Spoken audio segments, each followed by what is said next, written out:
ചിലർ വിചാരിക്കും ഖുർആൻ എന്ന് പറഞ്ഞാൽ അതൊരു മുസ്ലിങ്ങളുടെ ഗ്രന്ഥമല്ലേ, ഞാനൊരു ഹിന്ദുവാണല്ലോ, ഞാൻ എന്തിനു മുസ്ലിങ്ങളുടെ ഗ്രന്ഥം കേൾക്കണം? ഖുർആൻ മുസ്ലിങ്ങൾക്കുള്ളതല്ലേ, ഞാനൊരു ക്രിസ്ത്യാനിയാണല്ലോ, ഞാൻ എന്തിനത് ശ്രദ്ധിക്കണം? ഖുർആൻ മുസ്ലിങ്ങൾക്കുള്ളതല്ലേ, ഞാൻ ഒരു പ്രത്യേക മതത്തിലും വിശ്വസിക്കാത്തവനാണ്, ഞാൻ എന്തിനത് ശ്രദ്ധിക്കണം? അത് മുസ്ലിങ്ങൾക്കുള്ളതാണ് എന്നായിരിക്കും ഒരുപക്ഷെ ചില ആളുകൾ മനസ്സിൽ വിചാരിക്കുക.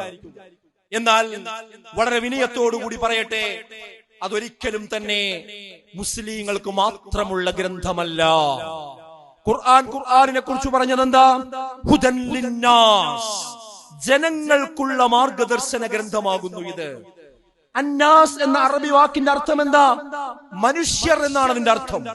മുസ്ലിം എന്നല്ല, ഹിന്ദു എന്നല്ല, ക്രിസ്ത്യൻ എന്നല്ല, മതമുള്ളവൻ എന്നല്ല, മതമില്ലാത്തവൻ എന്നല്ല, മനുഷ്യരായി പറന്നു വീണ ആരൊക്കെയുണ്ടോ അവരെല്ലാം വിളിക്കുന്ന ഒരു പ്രയോഗമാണ് അന്നാസ് എന്ന് പറയുന്ന പ്രയോഗം.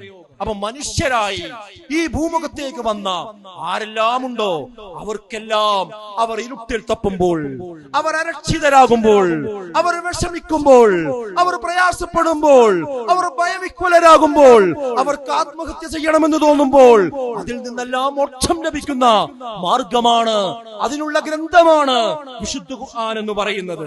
ആ ഖുർആൻ മനുഷ്യന് സമാധാനം ഉണ്ടാകാനും സ്വസ്ഥതയുണ്ടാകാനും നിർഭയത്വം ഉണ്ടാകുവാനും എന്താണ് മാർഗം പറയുന്നത്?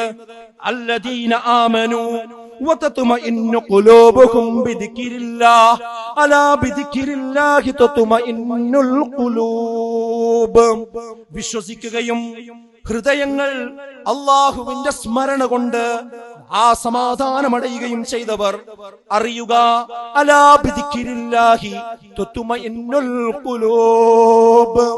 അല്ലാഹുവിനെ കുറിച്ചുള്ള സ്മരണ ഒന്നുകൊണ്ട് മാത്രമേ, അല്ലാഹുവിനെ കുറിച്ചുള്ള ഓർമ്മ ഒന്നുകൊണ്ട് മാത്രമേ മനുഷ്യർക്ക് സമാധാനം ഉണ്ടാവുകയുള്ളൂ, സ്വസ്ഥതയുണ്ടാവുകയുള്ളൂ.